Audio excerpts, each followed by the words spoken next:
Bonjour, it's Jennifer, your French teacher in the south of France, and today I have a lesson for upper level intermediate students. Okay, we're going to talk about gerunds, French gerunds.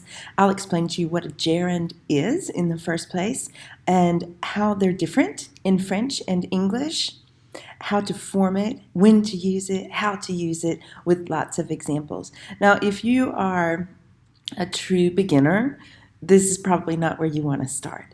But if you're an intermediate level and you're like, oh, I'm not quite, not really working on B2 just yet, that's okay. I think you can go ahead and watch and listen to this lesson and learn a lot. Now, before we get started, let me just tell you that you can go ahead and print out your study guide to have it next to you while you watch and listen to this lesson. It's going to be a nice resource for you to add to your French materials. And then if you really want to master French gerunds, then you can sign up for my mini course. Okay, so all of the descriptions are down in the links. All of the links are rather in the description below. And so voila, let's get started. Do you have your study guide printed out? All right, let's go. So first of all, what's a gerund? Okay, so a gerund, let's talk about what it is in English. It's the form of a verb that ends in ing. Okay, so if we have a verb like run, the gerund form is running. Okay, so in English, they always end in ing. They look the same as present participles. But we don't always use them. Like I told you a minute ago, we don't always use them in the same way in English and French. So today, a lot of times teachers like to talk about gerunds and teach gerunds and present participles at the same time, but I really think it's a mistake. So I'm just going to talk to you about gerunds today. We don't want to overload, and then we'll come back and have another lesson about using present participles when you speak French. So you'll hear me say present participle many times during this lesson, but that's just because that is the form of the verb that you need to use it as a gerund. Okay? So anyway, let's keep going. So I just told you that gerunds in English end in ing. In French, they end in ant. So look at these examples. En dormant, en parlant, en regardant. Notice how they're usually preceded by that little preposition en, en. Okay, so you see en all over the place in French, right? This is not the same as the pronoun en.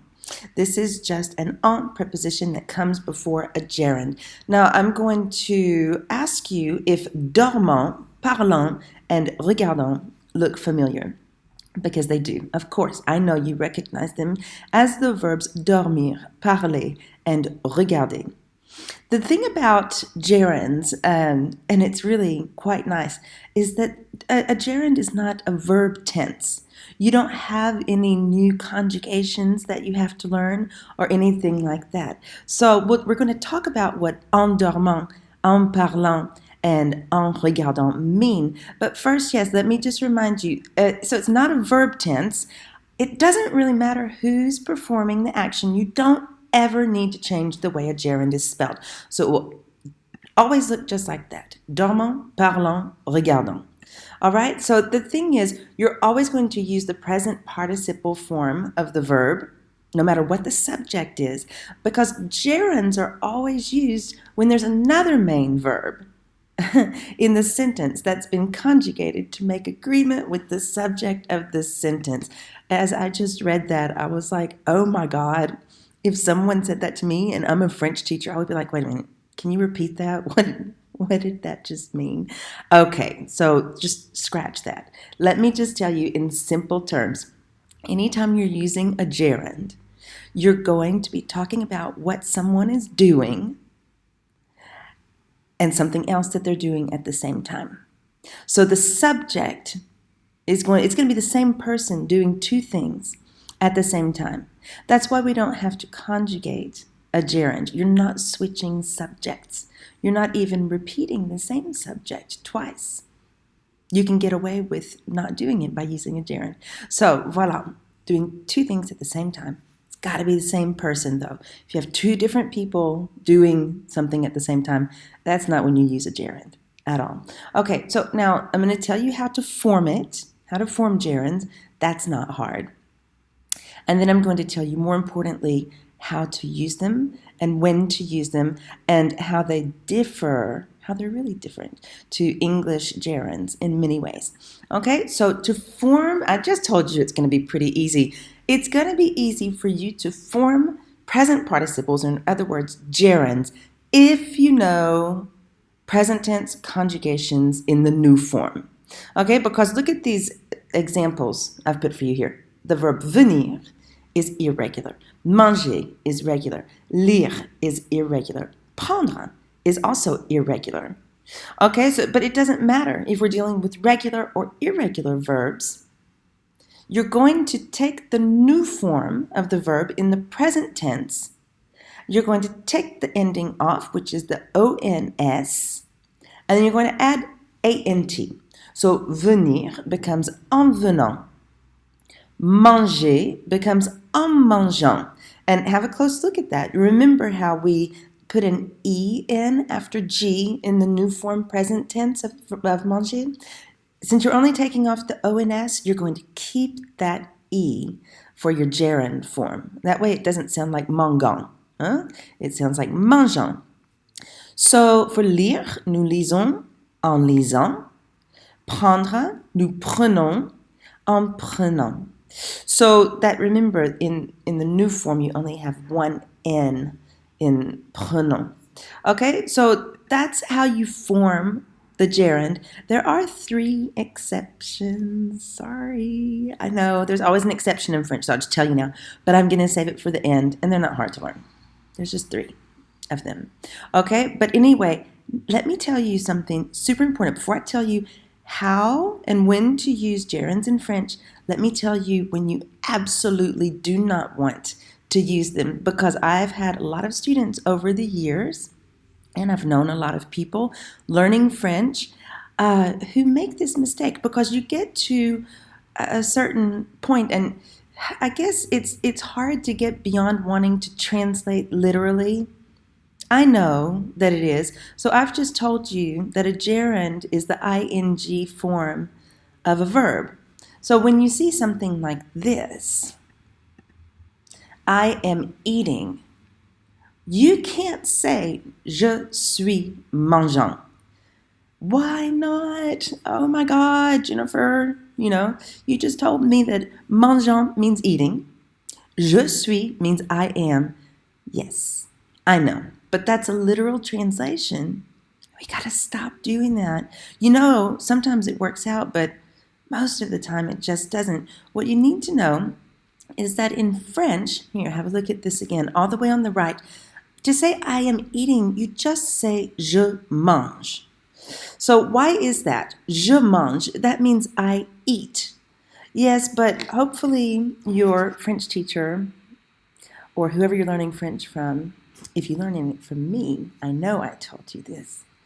Je mange means 3 things. And it's the same for every French verb. It means I eat, I am eating, and it also means I do eat. So if someone says to you, why don't you eat? And you say, I do eat. You're not going to use the verb faire in there just because we say I do eat. So remember, je mange means 3 things, and that's why you don't need to use the verb être with it. So the thing is that we, in English, God, aren't you glad you don't have to learn English? I mean, maybe some of you have learned English as a second language, and I'm sure that wasn't easy, but in English, we have this tense that doesn't exist in French, and it's called the present progressive. See in the middle, I am eating is the present progressive. We just don't have it in French, all right? So another thing, as long as we're talking about this, it's the same if you're speaking in the past. If you want to say that you were doing something, like I was doing something, or she was doing something, we were doing something, you have to use the imperfect. You don't need the verb être to indicate was or were. All right, so remember that, because probably if you're listening to this lesson on gerunds, you know the imperfect tense. And remember, it means the imperfect means several different things, but one of the big ways to use it is anytime you want to say in your English brain that you were doing something or that I was doing something. And you don't need the verb être. So look, you never say, to say I was eating and we were eating, you don't say j'étais mangeant or nous étions mangeants. What you say is over on the right, simple, imperfect tense. Okay? You take the main verb, which is manger, put it in the imperfect, and forget about the gerund. Je mangeais. D'accord? All right, so now we're getting to the really juicy stuff. Like, how do you use gerunds then, Jennifer? When do you use them? There are some very specific times in French when you need to use gerunds, and I think you're going to think this is kind of cool. It is pretty interesting for French teachers. And for you, I hope. All right, so how and when to use gerunds. Now look, a lot of times, I told you that you usually put the preposition en in front of the gerund, right? So sometimes en is translated as the word while in English. So if you have a look at my examples, I did my homework while watching TV. In French, we just use a gerund. J'ai fait mes devoirs en regardant la télévision. So let's think about who is doing homework and who is watching TV. I am. So that's what I told you in the beginning of this lesson. A gerund is not a verb tense. A gerund is something that you can use when one person is simultaneously doing two things. You see? So she listens to podcasts while preparing dinner. Elle écoute des podcasts en préparant le dîner. See, she, whoever she is, she's doing these two things at the same time. We had fun while hiking. Simple 5-word sentence in English turns into this thing that almost didn't fit on my screen. Nous nous sommes amusés en faisant de la randonnée. You see, we had fun while we were doing something else. And at this point, I want to mention to you, you may say, and I know some of my students are going to tell me this, Jennifer, didn't you tell me to say while I use pendant que and then another subject? Yes, you do.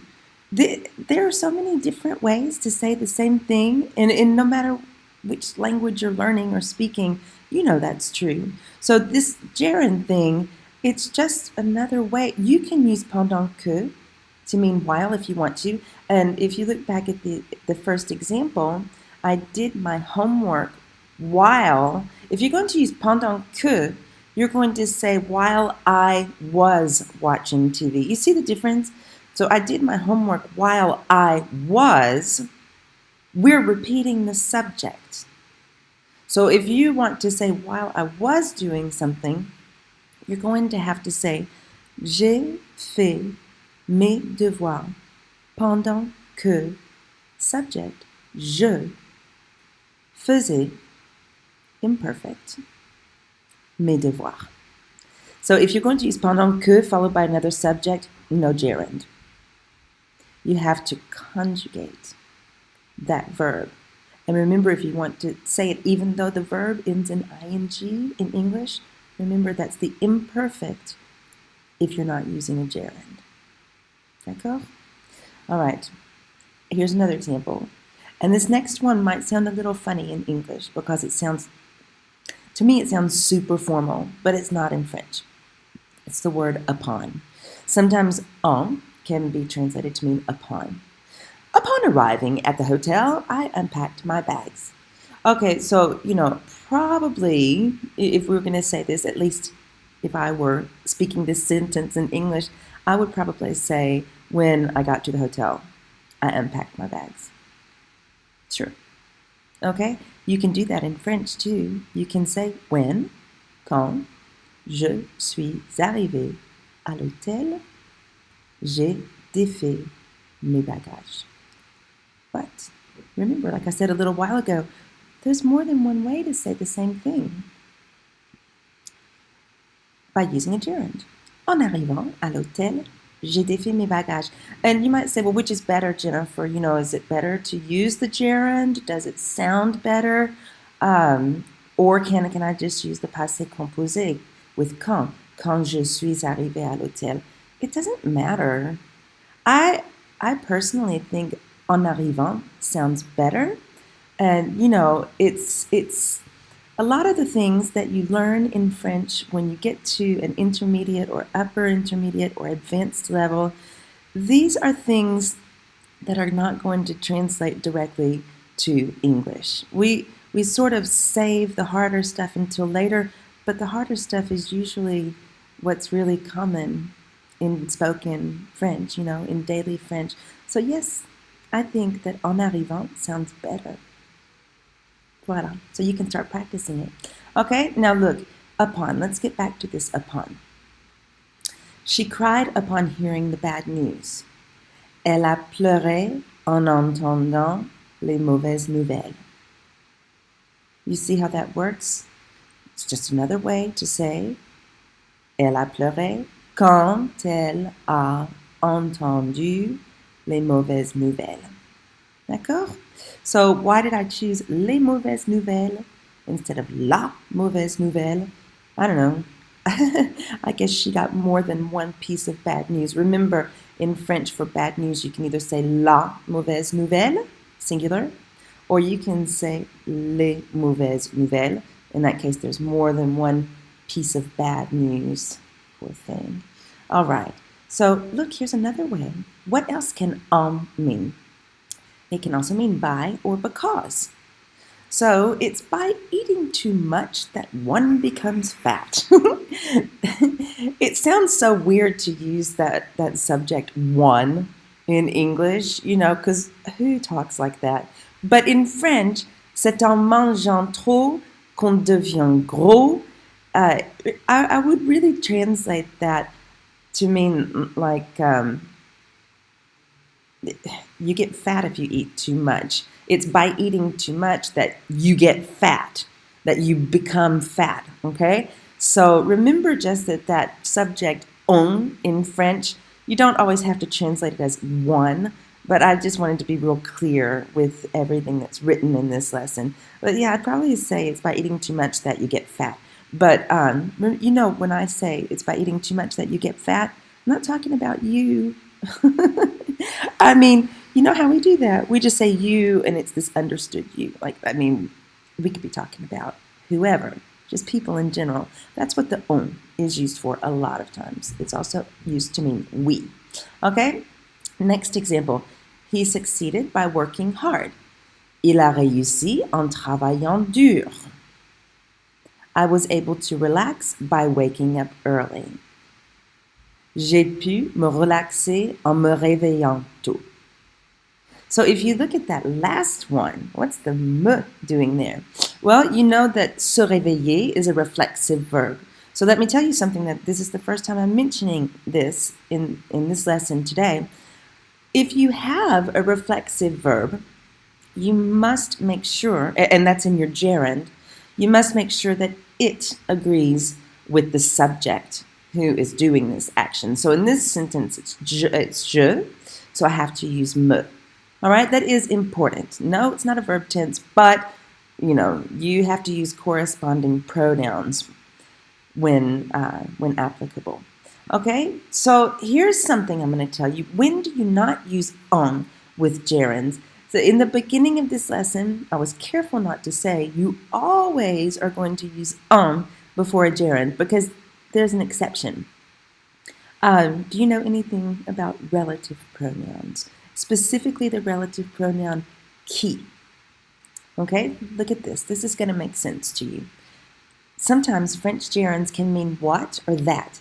Now, the words what and that, when they're in the middle of a sentence, we usually use some kind of relative pronoun to hook those parts of the sentence together.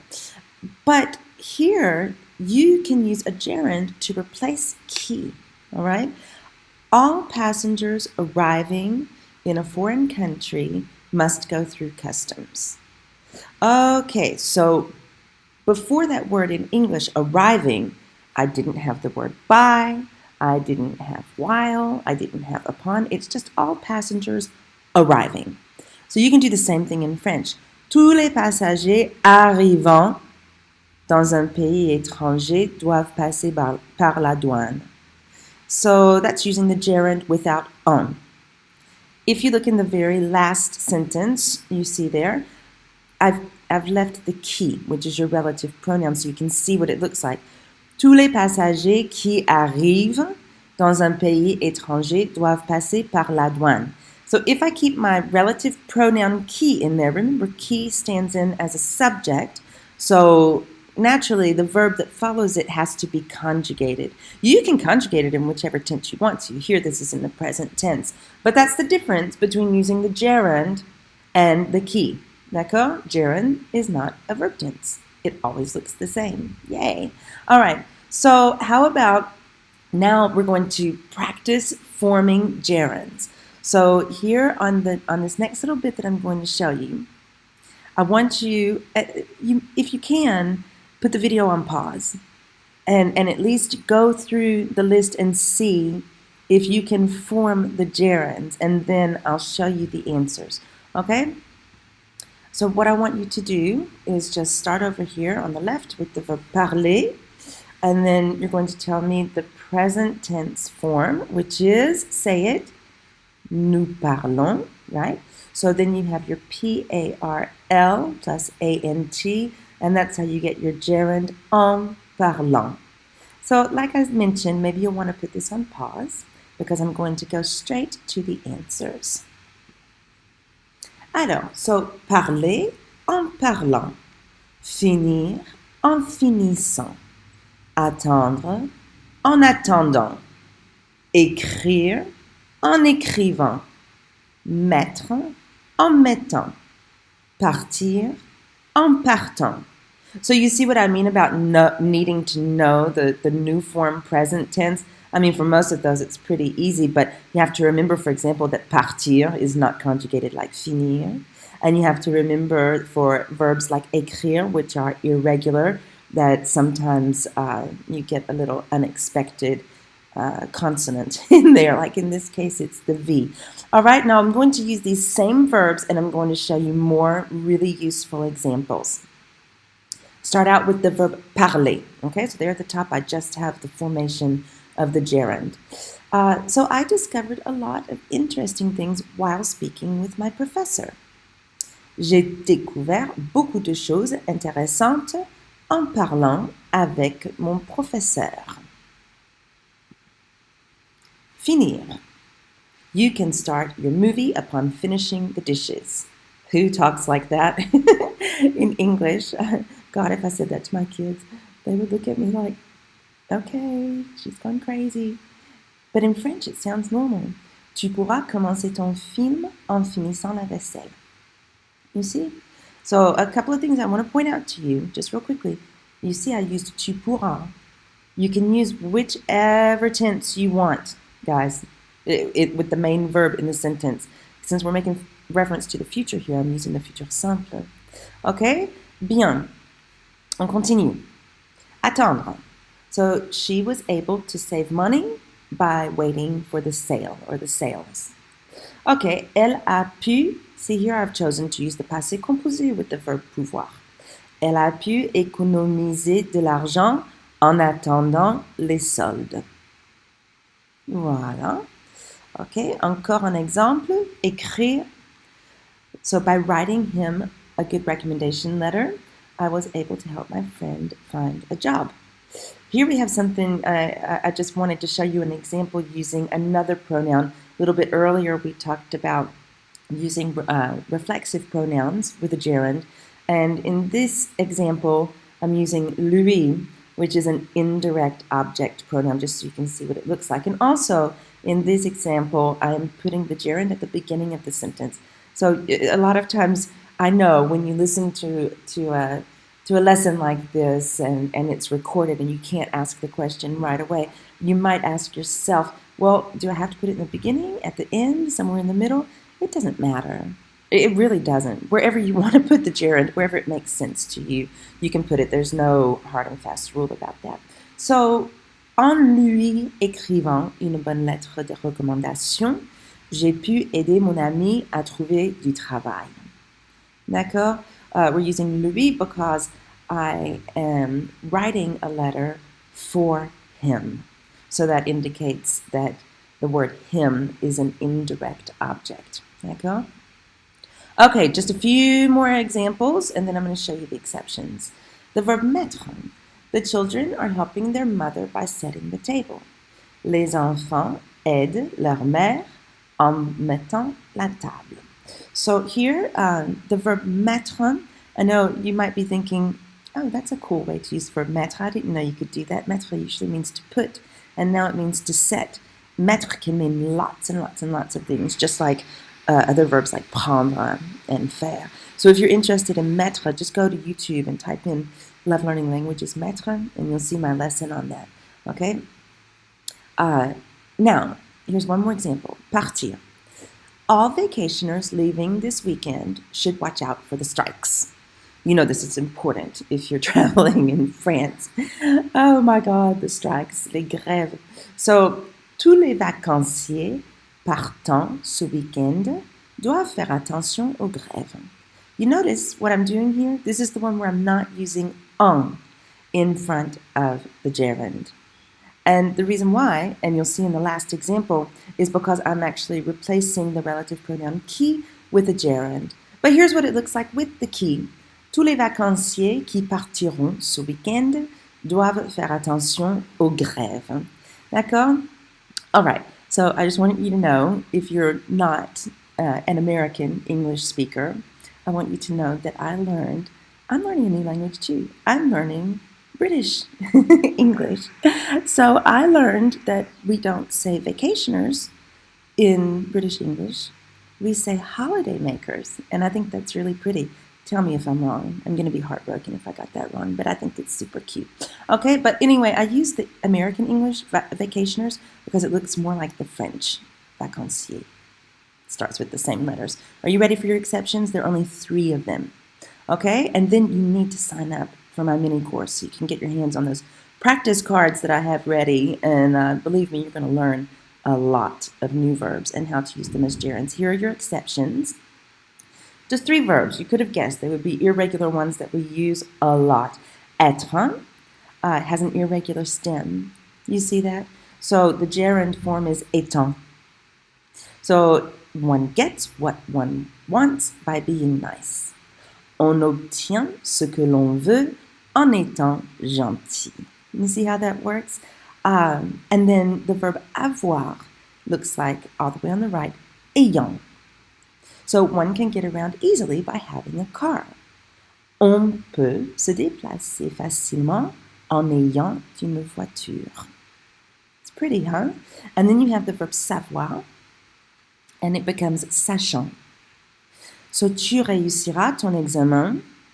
Oh, look what I did. I put the first half of the sentence in French and the second half in English. And then on the next part, I put the first half in English and the second part in French. And you know what? I'm just going to leave it like that because that's how my brain works. People say, what language do you speak at home? I'm like, I have no clue. Half English and half French. And this is just something, I can't believe I wrote it like that, but it's kind of funny. So I'm going to leave it. So it should say, tu réussiras ton examen en sachant ta leçon. And then the English, you will pass your test by knowing your lesson. Okay, so voila. That is it for your lesson on French gerunds. Now don't hesitate. Let me know if you have any questions. I'll be happy to answer them for you. And I will be back soon with another lesson for you. Merci beaucoup et à très bientôt.